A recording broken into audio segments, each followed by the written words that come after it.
बिस्मिल्लाहिर्रहमानिर्रहीम। अस्सलामुअलैकुम। मोहम्मद बिलाल वल्द साबित खान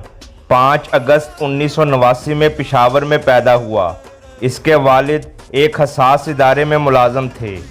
सन 2015 में साबित गैंग मंजर आम पर आया और इस गैंग के अरकान ने पहले छोटी छोटी चोरियों से काम शुरू किया और फिर एक मुनज़्ज़म गैंग की शक्ल में वारदातें करना शुरू हो गया। पुलिस हुक्काम के मुताबिक बिलाल साबित और इस गैंग के दीगर अरकान साबिक DMG ऑफिसर नुमान अफरीदी के अलावा हसास और कानून नाफिज करने वाले इदारों के 8 अहलकारों को शहीद करने और मुत्तहिद को ज़ख्मी करने के वाक़यात में मुलव्विस होने के साथ साथ दर्जनों डकैती और अगवा बराए तवान जैसी संगीन वारदातों में मुलव्विस रहे।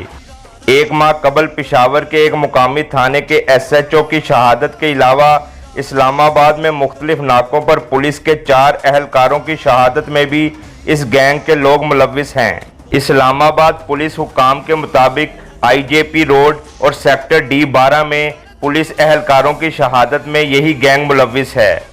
वजारत दाखिला में खुफिया इदारों की तरफ से भेजी जाने वाली रिपोर्ट्स के मुताबिक इस गैंग की तश्कील के बाद इस गिरोह का सरगना बिलाल सरहद पार भी जराइम पेशा नासिर के साथ ताल्लुकात होने के साथ साथ कल अदम तंजीमों के साथ भी रवाबित में था, जिसमें अफगानिस्तान में सरगर्म तंजीम दाश भी शामिल है। और इन रिपोर्ट्स के मुताबिक बिलाल ने इस तंजीम से शिद्दत पसंदी की तरबियत भी हासिल की थी।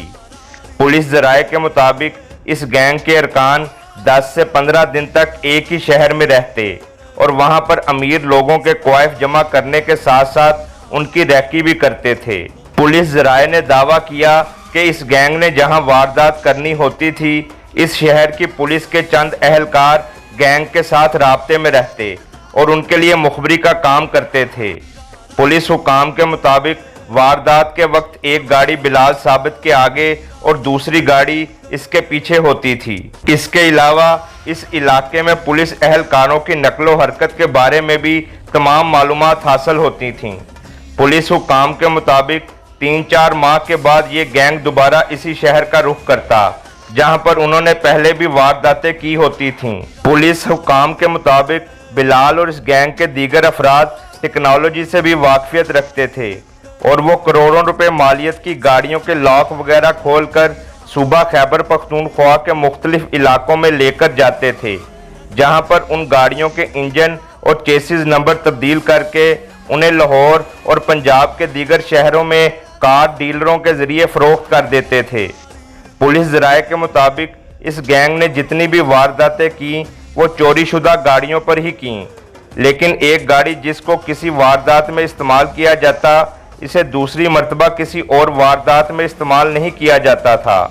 पुलिस हुक्काम का कहना है कि अगर वारदात के दौरान मुज़ाहमत हो जाती तो इस गैंग का सरगना अंधाधुंध फायरिंग करने में शोहरत रखता था और इस फायरिंग की जद में कोई भी आ सकता था, जिसकी वजह से वो पुलिस में ट्रिगर लवर के नाम से मशहूर था। वजारत दाखिला के ज़राए के मुताबिक बिलाल और इस गैंग के दीगर अरकान कानून नाफिज करने वाले और हसास इदारों के इन अहलकारों को टारगेट करते थे जो इस गैंग के खिलाफ कार्रवाई या उसकी मुखबरी करने की कोशिश करते थे। वजारत दाखिला के ज़राए के मुताबिक सिविलियन हिसास अदारे इंटेलिजेंस ब्यूरो के 2 अफसरान का कत्ल भी इस सिलसिले की एक कड़ी है और ये काम पुलिस या हसास इदारों के कुछ अहलकारों की मदद या मालूमात के बगैर मुमकिन नहीं था। वफाकी दारुल हुकूमत इस्लामाबाद और इसके जुड़वां शहरों में माजी करीब में जो बड़ी बड़ी डकैती और राहजनी की वारदातें हुई हैं, इनमें ज़्यादातर यही गैंग मुलव्विस है। इन शहरों के मुत्तहिद थानों के SHOs को इस बारे में मालूम होता था कि इस वारदात के पीछे साबित गैंग का हाथ है, लेकिन वो मुबैना तौर पर इस गैंग के खिलाफ कानूनी कार्रवाई करने से गुरेज़ा रहते थे। रावलपिंडी पुलिस के एक अहलकार ने नाम जाहिर ना करने की शर्त पर BBC को बताया कि अगर किसी इलाके में वारदात हो जाती और पुलिस इस गैंग के खिलाफ मुकदमा दर्ज करके तफ्तीश शुरू कर देती तो ये गिरोह तफ्तीश करने वाले पुलिस अहलकारों को फ़ोन करके संगीन नताइज की धमकियां देते थे, जिसमें उनकी ख़वातीन के साथ रेप की धमकियां भी शामिल होती थीं اور اسی وجہ سے اس مقدمے کی تفتیش میرٹ پر ہونے کے بجائے داخلے دفتر کر دی جاتی تھی۔ پولیس اہلکاروں پر اس گینگ کے خوف کی وجہ سے نہ صرف اس گینگ کی گرفتاری کے بارے میں کوئی خاطر خواہ اشتہار دیے گئے اور نہ ہی اس گروہ کے سرغنہ کے سر کی قیمت مقرر کی گئی۔ پولیس اہلکار کے مطابق اس گروہ کا سرغنہ کچھ عرصہ پہلے سٹی پولیس آفیسر کو بھی ایک تقریب میں ملا تھا، جبکہ ملاقات کرنے سے پہلے اس نے سٹی پولیس آفیسر کو کہا تھا کہ وہ اس سے ملاقات کرے گا۔ ملاقات کے بعد نہ صرف اس گینگ کے سرغنہ نے سی پی او کو فون کیا بلکہ اس ملاقات کی تصویر بھی پولیس افسر کو واٹس ایپ کی تھی۔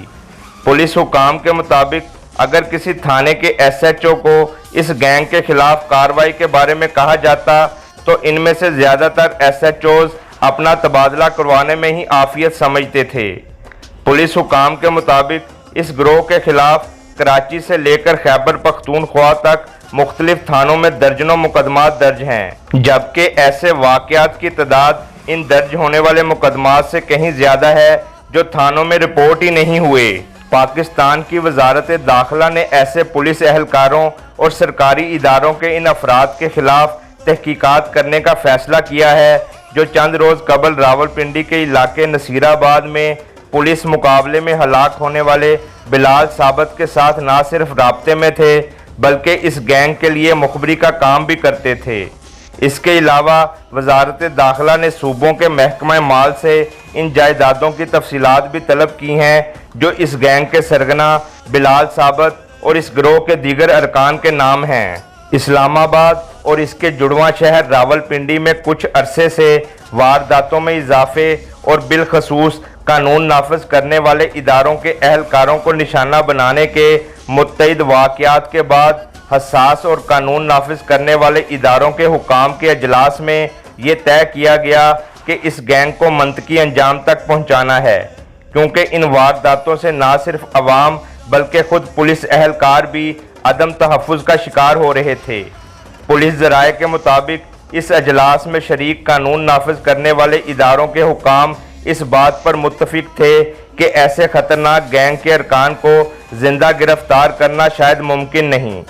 وزارت داخلہ کے حکام کے مطابق جس روز راولپنڈی کے علاقے نصیر آباد میں پولیس مقابلہ ہوا جس میں بلال ثابت اور اس کا ایک ساتھی امتیاز عرف لنگڑا مارا گیا تھا، اس میں حساس اداروں کے اہلکاروں کی مدد بھی شامل تھی اور یہ ٹارگیٹڈ آپریشن خفیہ معلومات کی بنیاد پر ہی کیا گیا تھا۔